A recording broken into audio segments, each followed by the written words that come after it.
Good morning. I'm Roisin, Willmott, the Director of the Royal Town Planning Institute in Northern Ireland, and I'm very pleased that we are joined today by Nichola Mallon, Minister for Infrastructure. Minister, you're very welcome, and if I may invite you to make your speech. Well, thank you very much, Roisin, and I'm delighted to be invited back by the RTPI and to be given the opportunity to open this year's annual conference. The past 18 months have presented unprecedented challenges, but as I reflect on some of the key challenges that we as a society face, COVID, post-Brexit and climate change, I also see the opportunities for us and in particular the planning community to build a better, greener, healthier and happier future. In the early stages of the pandemic, my focus and that of my officials was to work closely with local government to ensure that the wider planning system continued to operate as effectively as possible. This initial work highlighted the importance of technology and also reinforced my determination to embrace technology to drive efficiencies, to improve performance, and above all else, to deliver a better customer experience. I am committed to the digitalisation of the planning system, and my department has significantly invested along with local councils in the replacement of the current portal system with a new, more modern planning IT system. I am excited that central and local government are working collaboratively to deliver this innovative project that will put online and paperless submissions at the heart of the planning process in the future. This will deliver a more efficient and user-friendly system, which is better for the environment, as well as making it easier for customers to submit planning applications. The new planning IT system will also support flexible working, which has become so important since the pandemic began, with the system being accessible from a range of devices in multiple locations.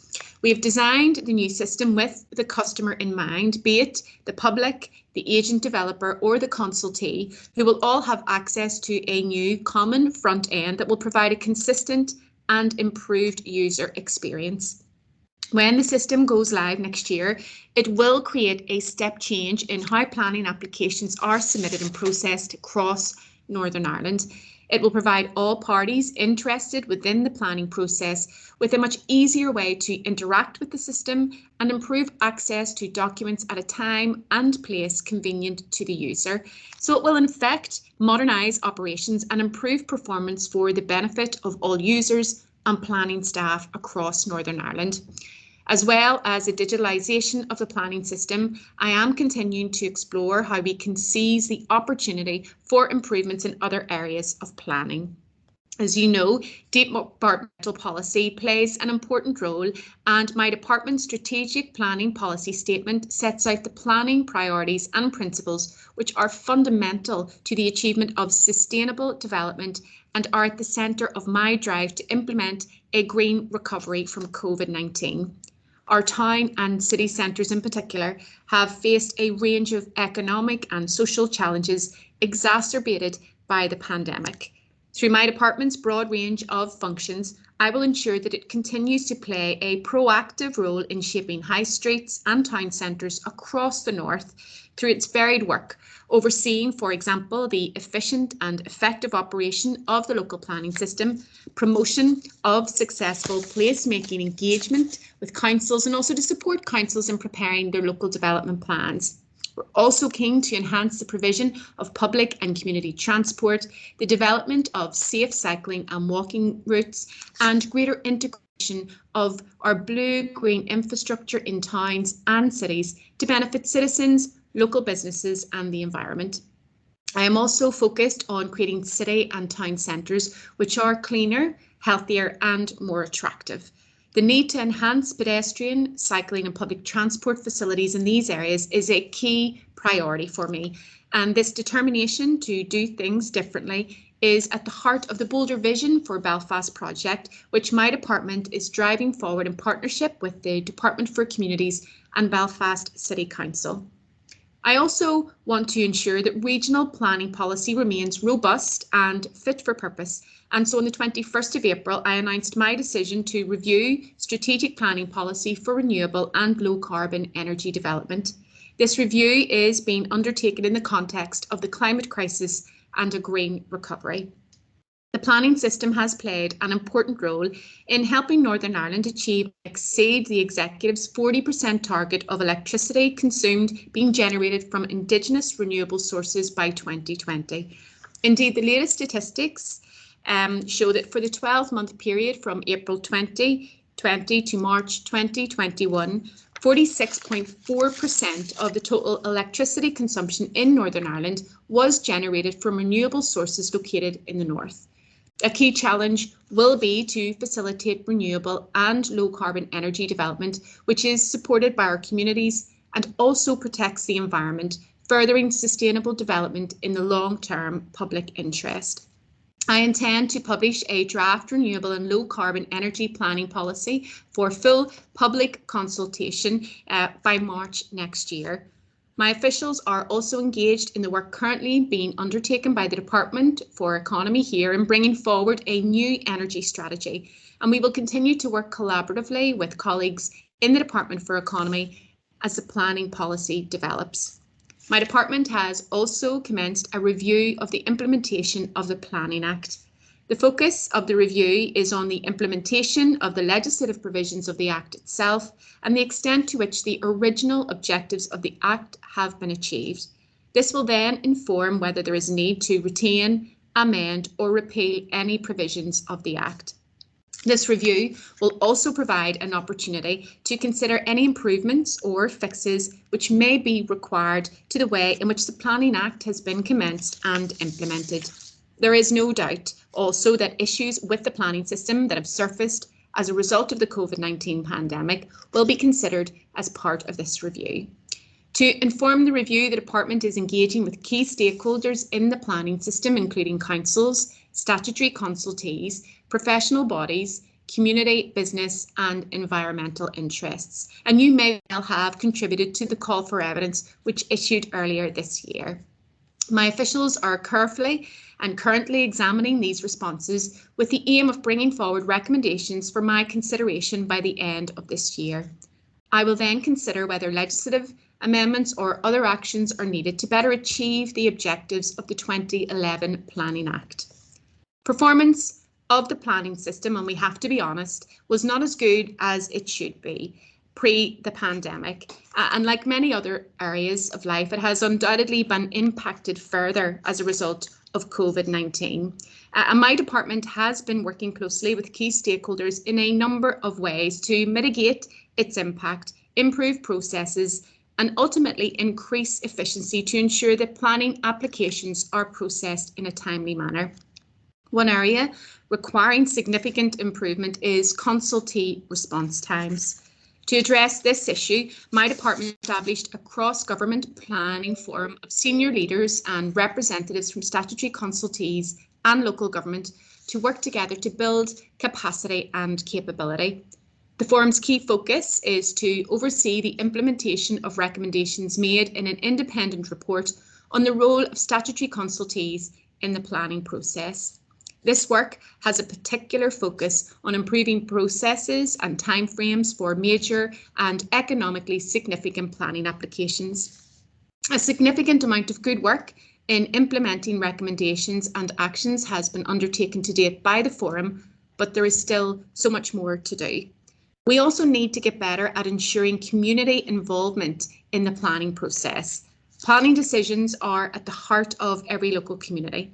And therefore, it is important that the views of the local community inform the decision-making process.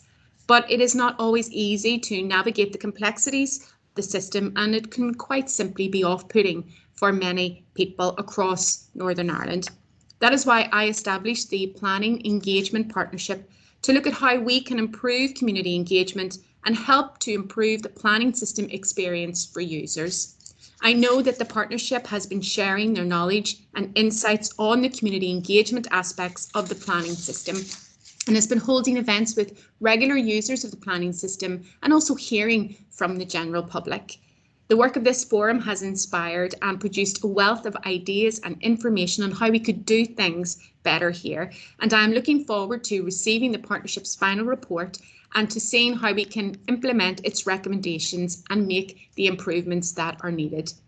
I also firmly believe that meeting our environmental compliance obligations and responsibilities in the planning system is of huge importance in ensuring we meet the challenges of the climate emergency and deliver development that is both economically and environmentally sustainable. In recognition of the importance and procedural complexity of this issue, my department developed an environmental governance work programme as part of our commitment to support sound environmental decision-making across the two-tier planning system. As part of this initiative, external consultants have delivered a specific environmental governance training and capacity building programme for planning officers in central and local government over the last 2 years. I'm pleased to say that the programme has been extended for another 2 years and will now involve training for statutory consultees to the planning process, as well as the development of practice guidance. I know that all councils are currently preparing their local development plans. These are key documents that shape how our cities, towns and villages develop, as well as preparing our society for the challenges we know we will continue to face, such as the climate emergency. To do this, they are setting out a 5 or 15-year framework for the use and development of land. Above all else, these plans provide certainty for developers and the public alike. For example, in relation to how much development is required, where it should be located, and what it should look like. Plans should continue to prioritise more housing within mixed-use developments in existing city and town centres. These are the most sustainable locations that facilitate a high degree of integration with centres of employment, community services and public transport. In this way, development can maximise use of existing infrastructure. Importantly, this includes access to the telecommunications infrastructure that has been so vital during the pandemic. I am a great believer that if we fail to plan, then we plan to fail. And so in August 2020, I established a ministerial advisory panel on infrastructure to consider how an infrastructure commission for Northern Ireland might support more effectively the long-term planning and development of relevant infrastructure here. The panel comprised of a small group of independent experts who were tasked with making a series of recommendations on a specific terms of reference. The clear recommendation of this panel, supported overwhelmingly by the business community and environmental sector here, was for the establishment of an independent infrastructure commission for Northern Ireland. I've been engaging over several months with executive colleagues, and I'm pleased to see the inclusion of the establishment of an infrastructure commission for Northern Ireland in the executive's final COVID-19 recovery plan published in August. We now need to get on with making that happen. As we are faced with the continuing challenges of COVID-19, the ongoing impacts of Brexit and indeed the climate emergency, I believe now is the time to radically change the way we do things and plan for a sustainable future. We have the opportunity for change, and I feel strongly that the planning profession and indeed the planning system has a key role to play and can meet these challenges innovatively through partnership working across both central and local government and also across the public and private sectors, working also with our communities and with our neighbours across these islands. We must all seize this chance for change and build a better future that our citizens deserve. Thank you. Thank you, Minister. It really has been a challenging and interesting year, and I'm sure you didn't, or none of us expected it to be like that back at the start of 2020. And that your department and yourself have obviously delivered a lot and been very busy. It's been difficult to see things sometimes because we've all been closed away in our houses, but really positive work. I wondered, since being Minister for Infrastructure, what would you regard as your most significant achievement in planning? What would you put down as your top? Yeah, I think that probably one of the things that I'm most pleased about is the fact that the department here has led on the green recovery and making sure that planning and people-centred place shaping has been at the heart of that. And I suppose an extension of that is the fact that after extensive engagement with other ministers in the Northern Ireland Executive, we finally got the establishment of an infrastructure commission in the Northern Ireland Executive's published COVID recovery strategy. And I think that this will be the game changer in terms of setting out a long-term vision of what we want to do and the kind of society we want to be, and the critical role that infrastructure has to play there, but also the reform of the planning and delivery of our infrastructure. So I'm very excited to have secured that commitment in the executive. I believe it will be a game changer. Planning has a huge role to play in that, and I'm just now very keen and enthusiastic to get on with making that commitment happen and delivering the benefits that we know it will, enabled by our planning process.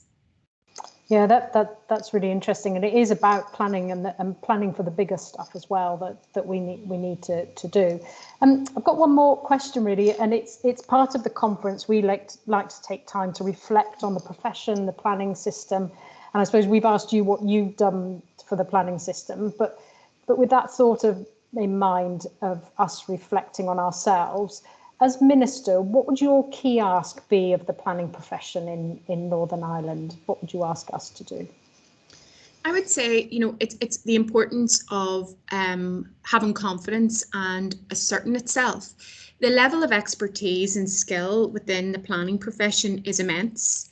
And if COVID has taught us anything, it's the importance of planning, of place shaping, of ensuring that we take that holistic view in terms of building communities. And I was struck particularly during the pandemic that so many families were living in housing developments with no access to gardens, no access to green space. And so I think that it has opened people's eyes to their natural and built environment and the importance of planning. So I would just encourage, because I know it's been a difficult period for everybody, but for our planners right across Northern Ireland to just have that confidence and to be challenging us, because they have a key role to play in terms of, revitalising our town centres, revitalising our rural communities now that, people's working patterns have shifted, and also in terms of tackling the climate crisis as well. So I think that now more than ever, our planners and our planning process has a really critical role to play. And it's just to say thank you for all that you do, but absolutely, assert yourself, because your role and the importance of what you do has probably never been more needed than it is now. Thank you. That's a really positive challenge, and thank you for that. Minister, thank you very much for joining us today and for your positive approach to planning. And we look forward to seeing you again soon. Thank you. Thank you.